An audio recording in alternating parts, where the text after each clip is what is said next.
Assalamualaikum warahmatullahi wabarakatuh. Terima kasih Tuan dan Nona yang sudah tekan tombol like dan berkomentar juga.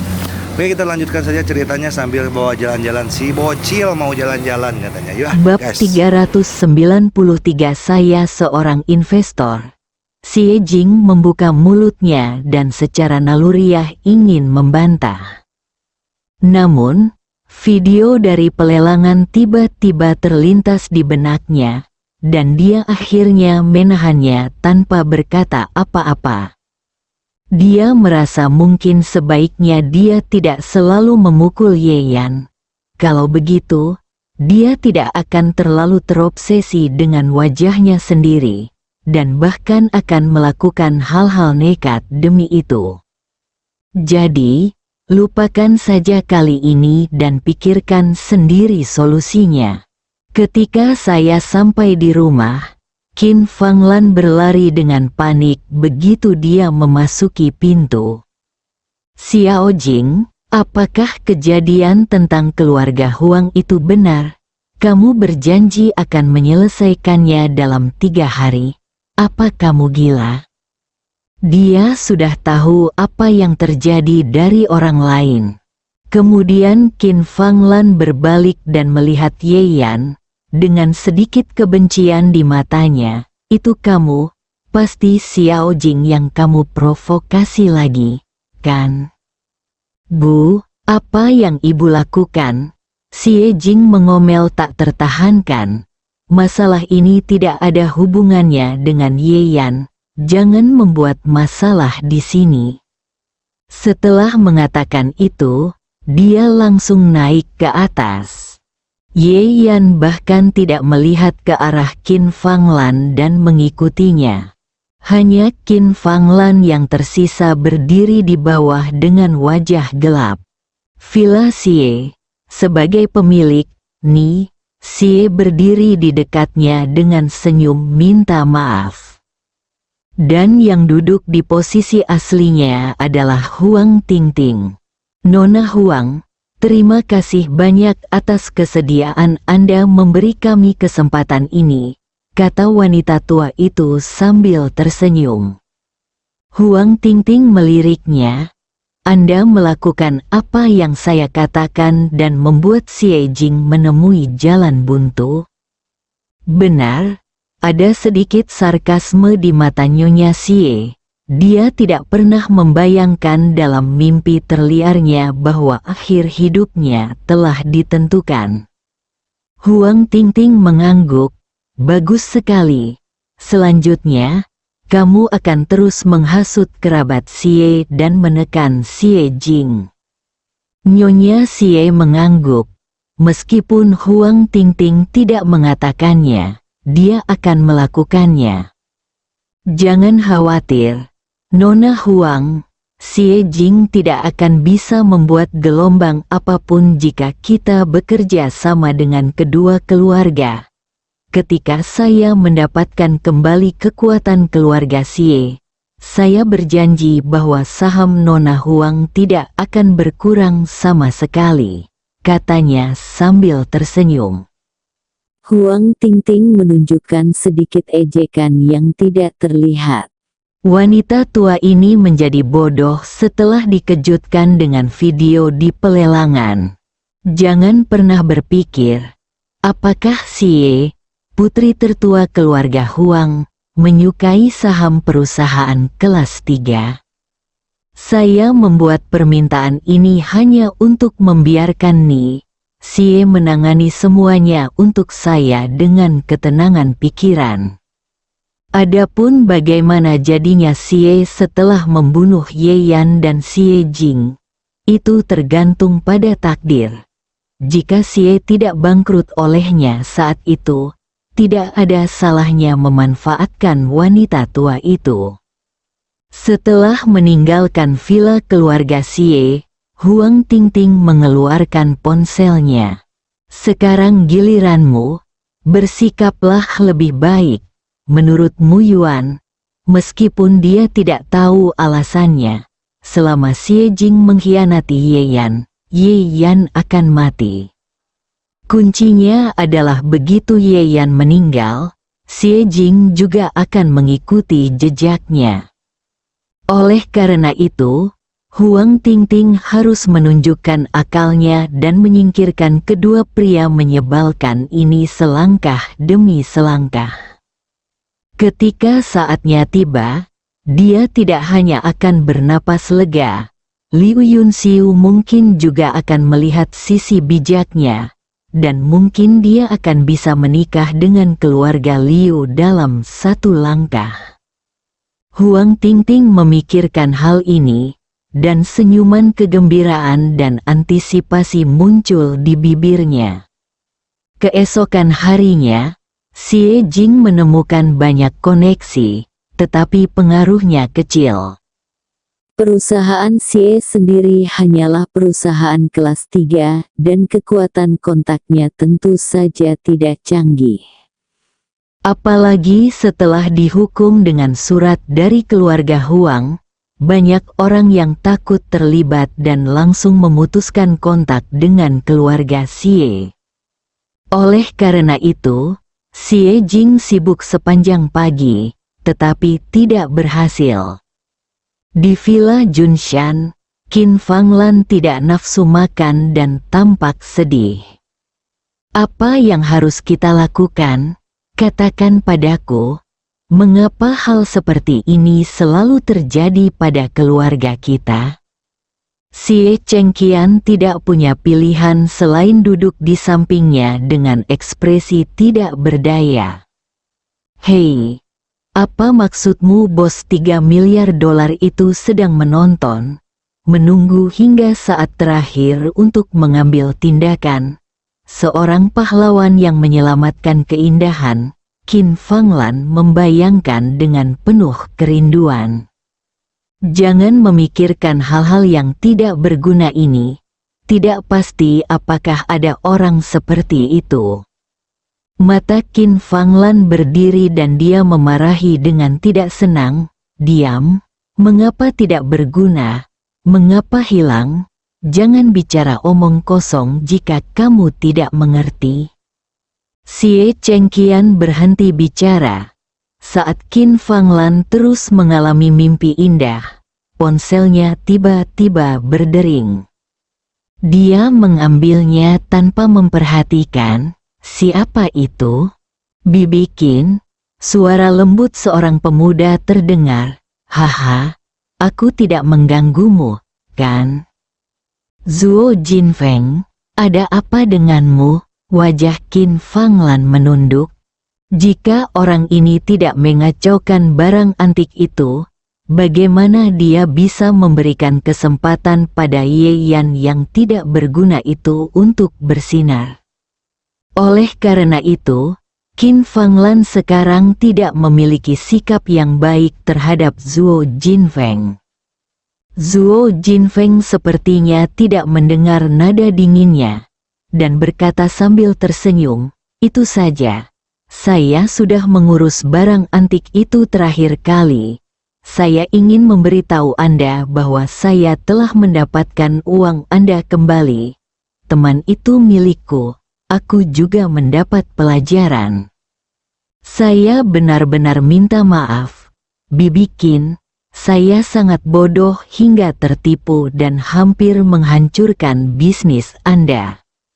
Dia berkata dengan nada minta maaf. Mendengar apa yang dikatakan Zuo Jinfeng, nada suara Qin Fanglan sedikit melunak. Hah, bagaimana kalian anak muda melakukan sesuatu? Baiklah, Bibi Qin, lihat. Bisakah aku mendapat kehormatan untuk mentraktirmu dan Xiao Jing makan siang hari ini? Anggap saja itu permintaan maaf. Awalnya, Qin Fanglan sangat tertarik dengan makan malam seperti ini. Tetapi sekarang, melihat Xie Jing akan kehilangan haknya, dia tidak berniat makan dengan siapapun, jadi dia berkata langsung. Tidak, aku sangat sibuk, begitu pula Xiao Jing. Setelah mengatakan itu, saya ingin menutup telepon. Zuo Jinfeng sepertinya tahu apa yang akan dia lakukan, dan berkata dengan cepat, "Saya tahu segalanya tentang keluargamu." "Bibi Qin, mungkin aku bisa membantumu." Jari Xie Jing melambat dan berhenti di atas tombol tutup. "Apa katamu? Kamu punya cara?" Terutama karena Zhuo Jinfeng meminta bantuan 2 kali sebelumnya.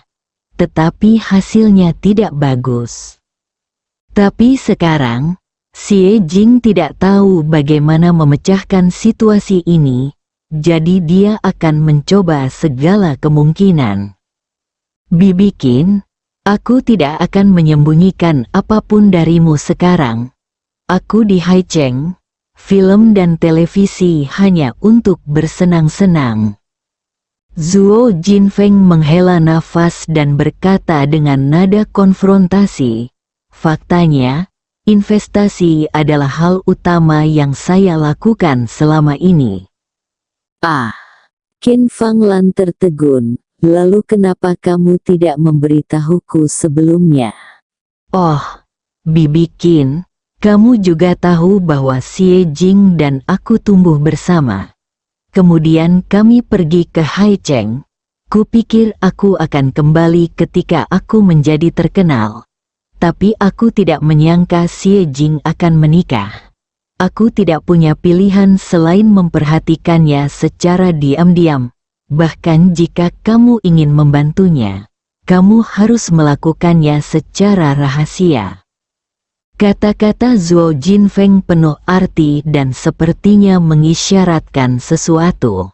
Qin Fanglan memikirkannya sejenak, dan tiba-tiba dia duduk tegak dengan semangat. "Apakah kamu membantunya secara diam-diam?" Zhuo Jinfeng berkata sambil tersenyum. "Bagaimanapun, saya sedang berinvestasi, dan saya masih memiliki banyak dana." Bab 394 Bedak bingung. Qin Fanglan langsung berpikir, apakah itu pinjaman 3 miliar atau saham keluarga Xie? Bukankah semuanya diselesaikan oleh bos besar dengan uang? Mungkinkah? Tapi dia masih punya akal sehat. Jadi dia tidak langsung mempercayainya, dan bertanya lagi. "Lalu kenapa kamu tidak menjelaskannya dengan jelas di awal? Bagaimana menjelaskan tentang video dan barang antik itu?" "Bibi Qin, sudah kubilang, Xie Jing sudah menikah, dan aku tidak ingin merusak pernikahannya. Adapun 2 hal itu, aku benar-benar tidak sabar dan dimanfaatkan." Suara Zhuo Jinfeng penuh dengan tak berdaya. Qin Fanglan memikirkannya dan merasa apa yang dia katakan masuk akal. Karena itu sangat masuk akal. Di masa lalu, dia tidak mengerti mengapa bos 3 miliar dolar, yang tidak dia kenali, bisa menghabiskan begitu banyak uang untuk Xie Jing. Sekarang, ketika dia membandingkan orang ini dengan Zhuo Jinfeng, dia langsung merasa bahwa inilah masalahnya. "Ya, kekasih masa kecilku, cinta rahasiaku sejak kecil. Tentu saja perasaan yang begitu dalam dapat menyebabkan hal-hal ini. Adapun kegagalan kedua hal tersebut, bukan hal yang tidak bisa dijelaskan. Lagi pula, pria melakukan hal-hal bodoh saat sedang jatuh cinta." Qin Fanglan meledak dengan 120.000 gairah dalam sekejap. "Ya Tuhan, Xiao Feng, sangat sulit bagimu untuk menyembunyikan ini dari Bibi. Lihatlah anakmu ini. Kamu sangat menjanjikan dan kamu masih tahu bagaimana mempertimbangkan orang lain. Kamu seharusnya memberitahuku lebih awal." Zhuo Jinfeng terkekeh dan berkata dengan tatapan yang sangat rendah hati, "Saya rasa itu tidak perlu. Jika bukan untuk tujuan menyelesaikan kesulitan Xiao Jing kali ini, dan saya benar-benar tidak dapat menyembunyikannya, saya tidak akan mengatakannya dia. Kemudian, nadanya berubah, Bibi Qin, aku hanya perlu memberitahumu tentang ini. Tapi kamu tidak boleh memberitahu Xiao Jing. Saya tidak ingin identitas saya merusak hubungan kita. Qin Fanglan tertawa riang. Oke, saya mengerti keberatan Anda orang kaya. Bukankah Anda hanya ingin ikhlas dan tidak ingin orang lain hanya mengincar uang Anda sendiri? Apa yang baru saja kamu bicarakan? Oh, benar. Ayo makan kan? Tidak masalah. Tidak masalah. Buat reservasi dan aku pasti akan membawa Xiao Jing ke sana. Kata Qin Fanglan sambil menepuk dadanya. Itu tidak perlu. Bibi Qin, kamu bisa bicara saja denganku. Aku akan mengantarmu dan Xiao Jing nanti. Zuo Jinfeng berkata sambil tersenyum. Xiao Feng, kamu benar-benar bijaksana. Kesombongan Qin Fanglan terpuaskan. Oke, tunggu kabarku. Setelah menutup telepon, Zuo Jinfeng menyeka keringat dingin di dahinya, menunjukkan senyuman tersanjung, dan memandang wanita yang duduk di seberangnya. Mes Huang, saya sudah selesai mengikuti instruksi Anda. Di depannya ada Huang Tingting. Karena Anda ingin berkomplot melawan Xie Jing, tentu saja Anda membutuhkan kandidat yang cocok. Meskipun dia tidak terlalu puas dengan Zuo Jinfeng pada awalnya, tampaknya sekarang sudah cukup baik. HMPH, kamu layak berada di industri hiburan. Kemampuan aktingmu cukup bagus. Sepertinya bekerja denganmu adalah pilihan yang tepat. Namun, ini baru permulaan. Ingat, kamu harus bertindak sebaik yang kamu lakukan sekarang. Berkat gosip Qin Fanglan, banyak hal seputar Xie Jing tersebar. Berdasarkan informasi tersebut, Huang Tingting mengemukakan retorika terkini. Zuo Jinfeng mengangguk. Setelah terjadi kesalahan terakhir kali, dia menjadi semakin tertekan sekarang, dan situasi keluarga Zuo menjadi semakin sulit. Jika tidak semua kreditor mereka ada di Haicheng, Dongling tidak akan bisa tinggal di sini. Oleh karena itu, tidak peduli apa yang diminta Huang Tingting, dia akan memanfaatkan kesempatan terakhir ini. Namun, Zuo Jinfeng ragu-ragu sejenak. Nona Huang, Qin Fanglan ini bodoh dan mudah ditipu. Tapi Xie Jing itu, dia sangat pintar. Saya pasti tidak akan bisa menipu dia dengan retorika saya. Dia masih sadar diri, dan hanya wanita bodoh seperti Qin Fanglan yang terobsesi dengan keuntungan, yang akan mempercayai retorikanya. Tentu saja aku tahu itu. Huang Tingting meliriknya dan berkata dengan ringan. Jadi, aku membawa seorang master yang bisa membantumu. Tepat di belakang Huang Tingting, ada tirai yang memisahkan ruangan. Meskipun suaranya bisa menembus, orang-orang di dalamnya tidak terlihat. Setelah dia selesai berbicara, dia teringat suara tua di balik tirai, ulurkan tanganmu. Zuo Jinfeng tertegun dan tanpa sadar menatap Huang Tingting. Huang Tingting berkata dengan marah, apapun yang diperintahkan gurumu, lakukanlah, tanpa bekas tinta. Zuo Jinfeng dengan cepat mengulurkan tangannya. Mendesis, sambil menjerit kesakitan, sebuah tangan layu terulur dari ujung lain tirai, menusuknya dengan jarum perak, dan mengambil kembali setetes darahnya. Setelah beberapa saat, Sesuatu seukuran kotak korek api muncul dari balik tirai. Ambillah, minum pilnya 10 menit sebelumnya, dan nyalakan dupa di dalam mobil. Zuo Jinfeng mengambilnya dan membukanya dengan ekspresi curiga di wajahnya. Di dalamnya ada sepotong dupa dan pil seukuran kuku. Apa ini? Dia tidak bisa tidak bertanya. Berhenti bicara omong kosong, pesan saja jika diminta, kata Mumuyuan tidak sabar dari balik tirai. Ini adalah sesuatu yang dia buat menggunakan energi batin dari pemurnian boneka ketika dia berada di puncaknya, dan itu disebut Confusion Powder. Ketika darah tersulut, jika penawarnya tidak diminum terlebih dahulu, orang akan mempercayai pemilik darah tersebut ketika mencium wangi bedak tersebut. Dupa biasa, setelah efek obatnya hilang, orang yang tertular akan sadar bahwa dirinya telah dirugikan. Tetapi orang-orang yang akhirnya kehilangan kesadaran akan menganggap semua pemikiran mereka datang secara alami, dan tidak akan pernah memiliki keraguan sedikit pun. Muyuan mengandalkan hal ini untuk memenangkan hati banyak orang. Namun, ada terlalu banyak batasan dalam penggunaan benda ini.